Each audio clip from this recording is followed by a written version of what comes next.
Good day everyone, I am Franzime Palero and I will be discussing about the lookup functions. Kaning lookup function usa ni sa important tools in Excel that will help us to find specific information quickly and accurately.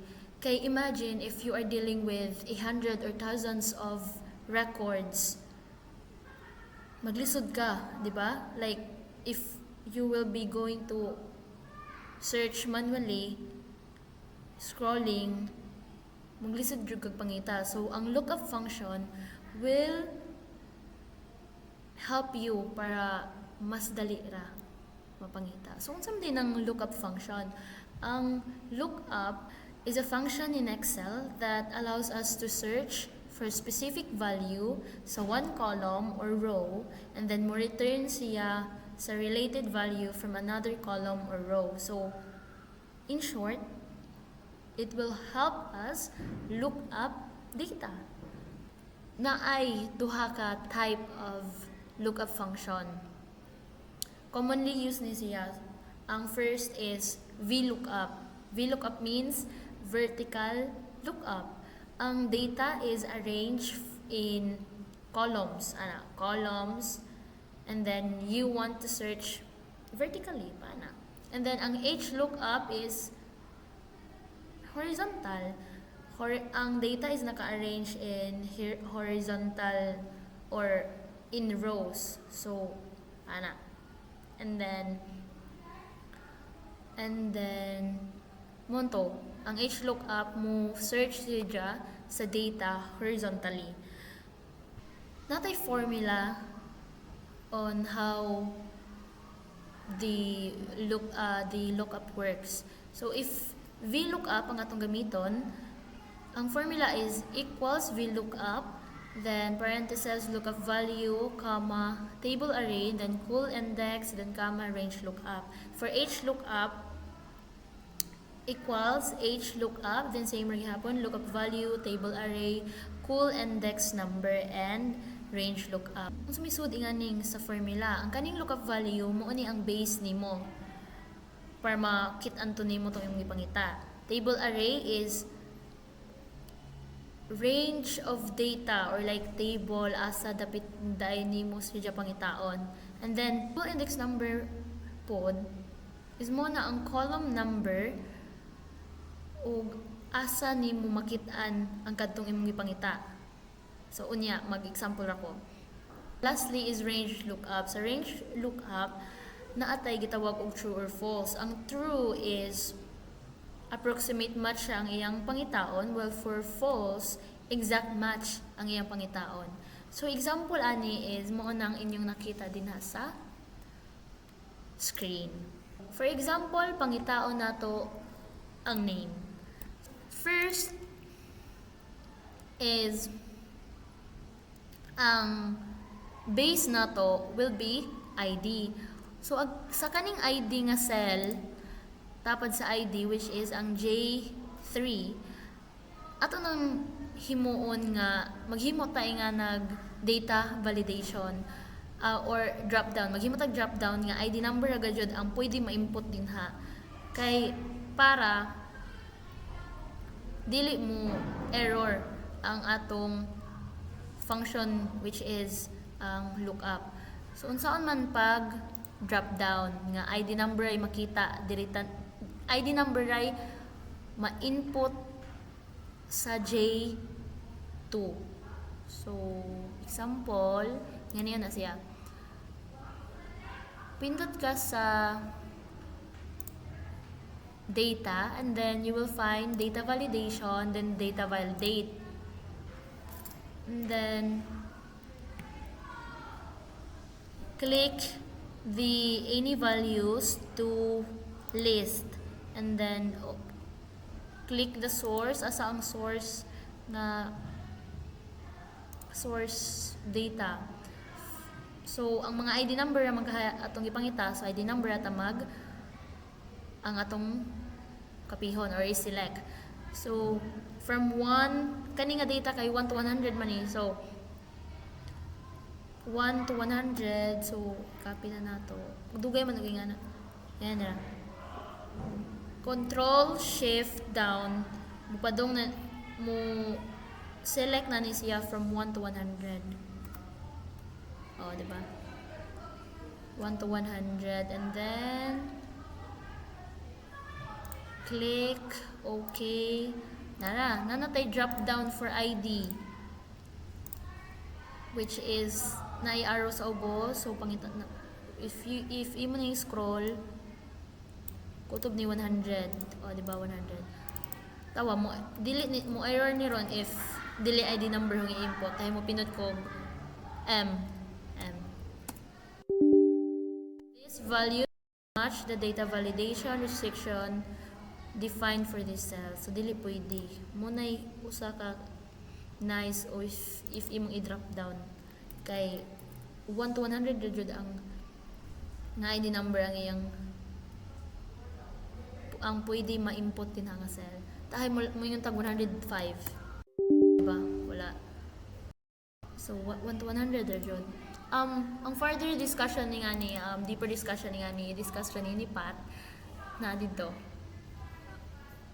ang ubang features sa data validation. Ang ahorang gigamit ang ato ra is gigamit na to ang drop down kay para mas dali. Okay? So mag-start na ta. So pangita na to si name. So unsa man ni naka-vertical, diba? So VLOOKUP ang atong gamiton. So let's search for the formula equals then VLOOKUP. Then unsa to yun na? Lookup value. Unsa yung lookup value? Ang ID number. So dinhi mo ni dito number. Unya mali. Tang sa tang number dira.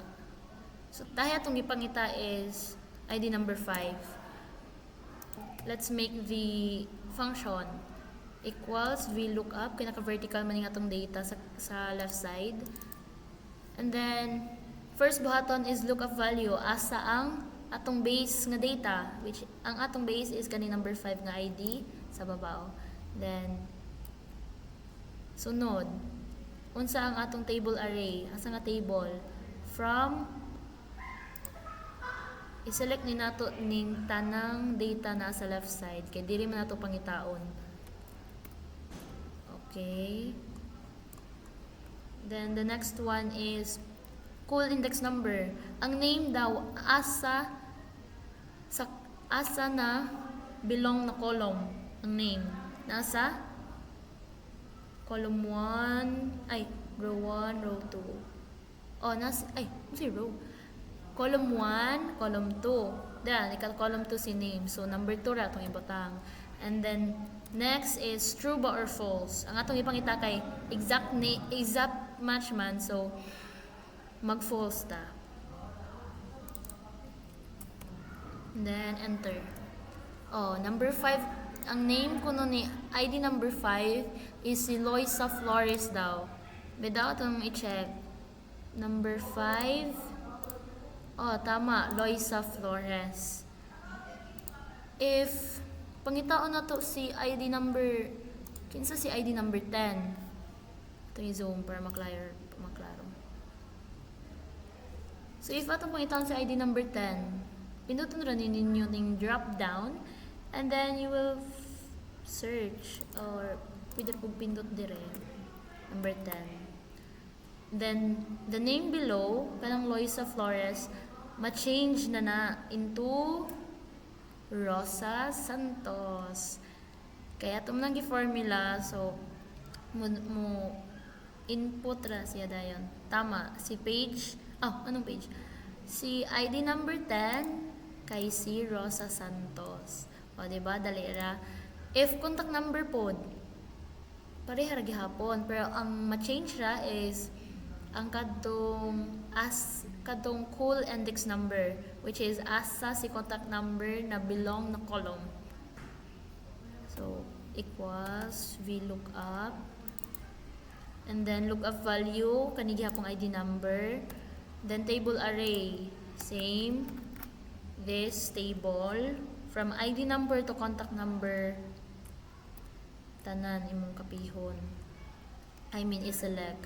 And then asa nga column na belong ni sa contact number, betong ipon 1, 2, 3, 4, 5 o nasa 5th column si contact number. So we'll put 5 and then false gihapon kay exact match man nga contact number atong ipangita.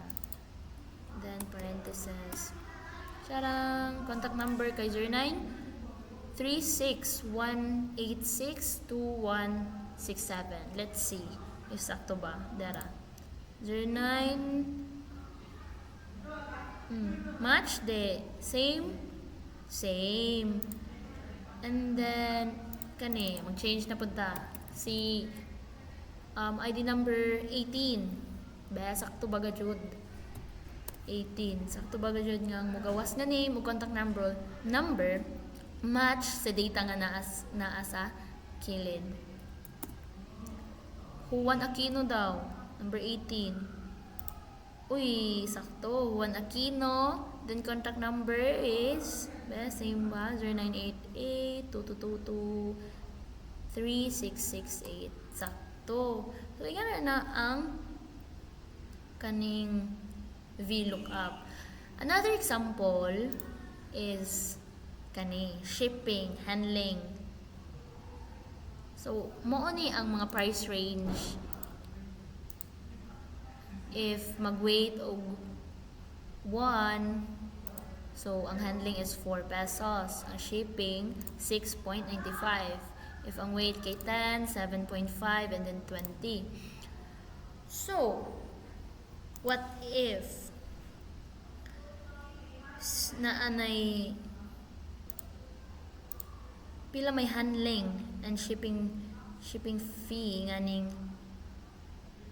invoice 101 nga ang weight is 1.5. Wa may 1.5 nakabutang dira sa atong sample data, di ba? Na table. Unsa man na?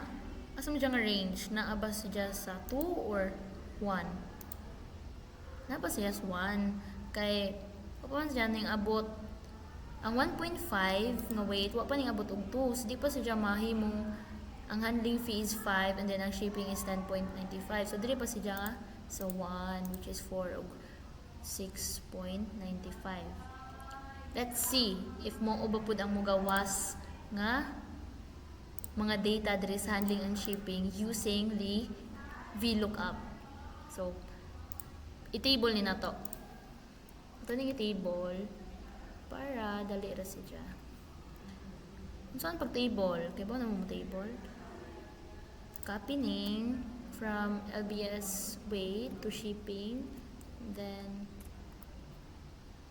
control shift down.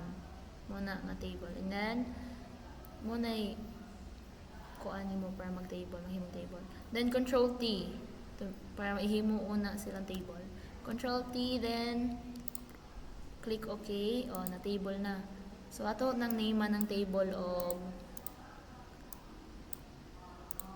H&S shipping and H&S.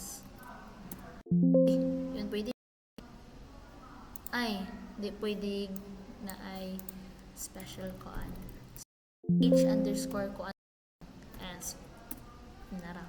Atong name nga nga table is H_S. So let's go. Butangan na to formula HLOOKUP. Nganong HLOOKUP?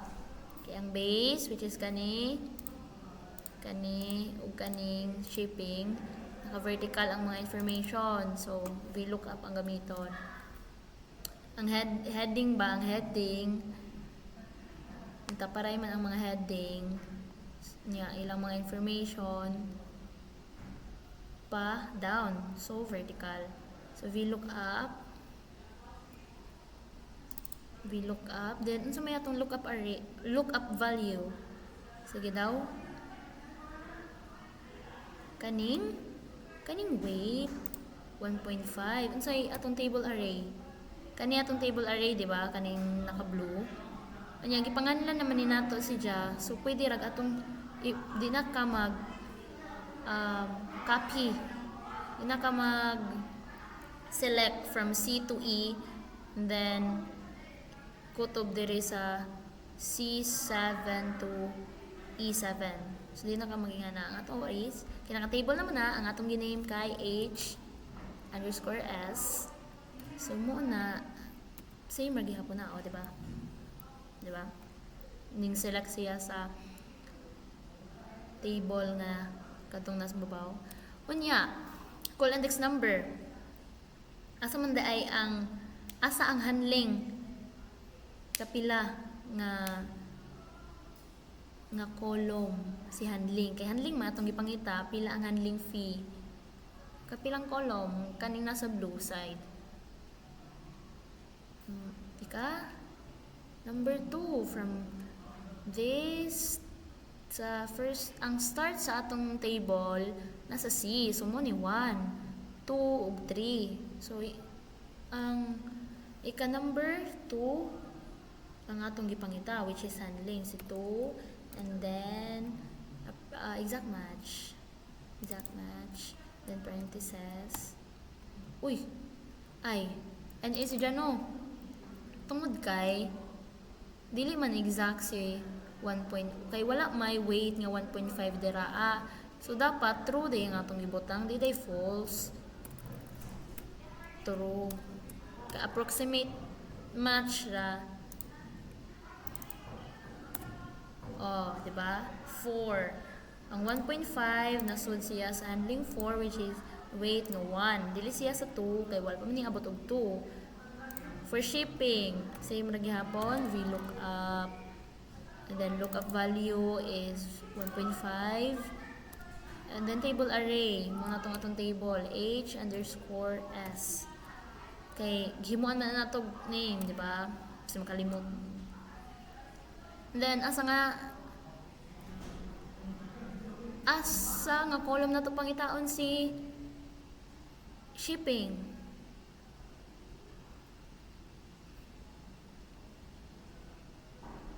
Column number 3. Dili 5 ha. Basta makaingon mo 5 kay ang column A, B, C, D, E. Natunong si just E. So, dapat ang column number niya is 5. No.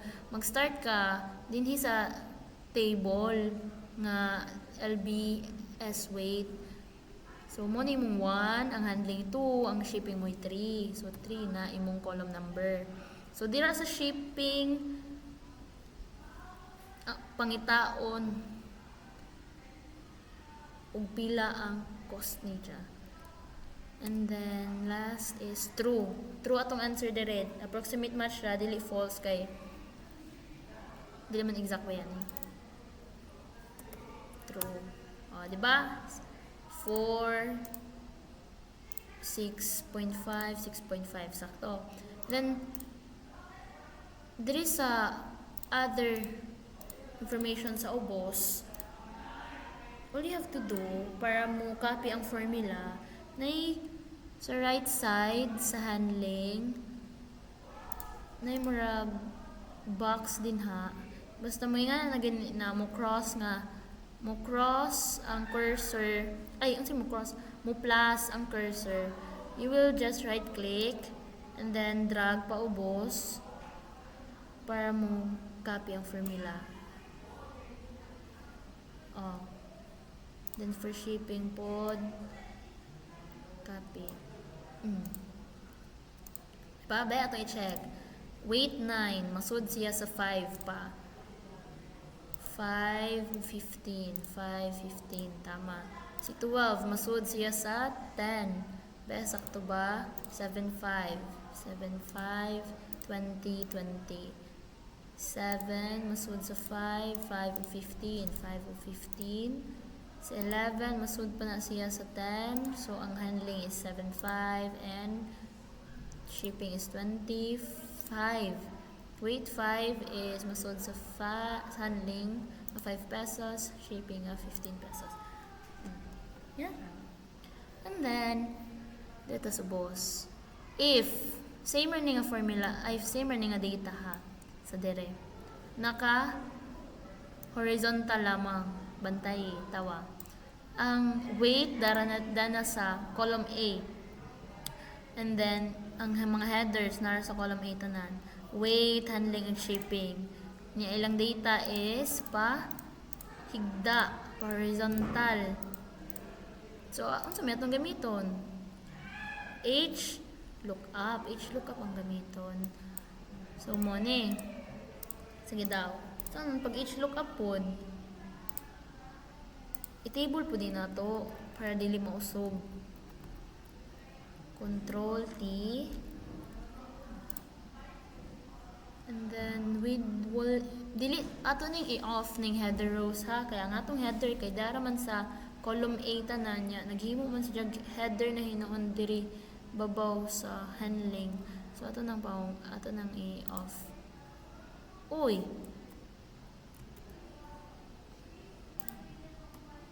Balik.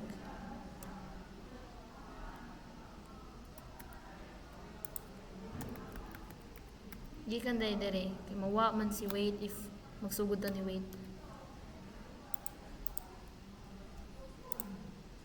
Nara. Naka-column gihapon na pero wala may header row. Ato ni panganlan o order. Sample order. So same ra gihapon ang maalisdan ra is imbis nga VLOOKUP, HLOOKUP ang atong gamiton. So equals HLOOKUP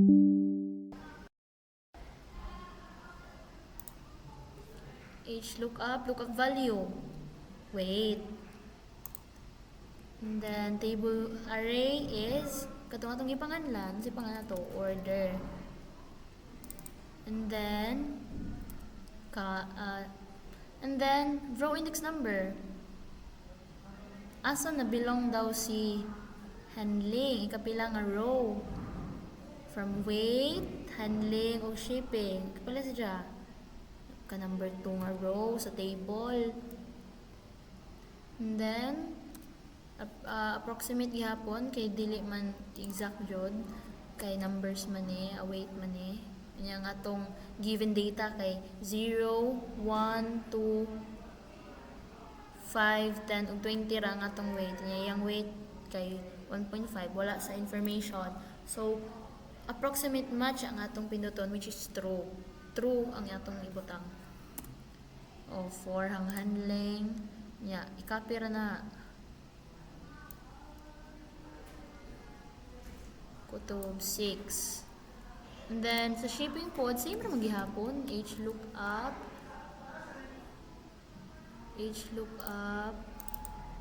Ang lookup value, weight gihapon. Kay mo atong base. Then table array is atong ipangalag order.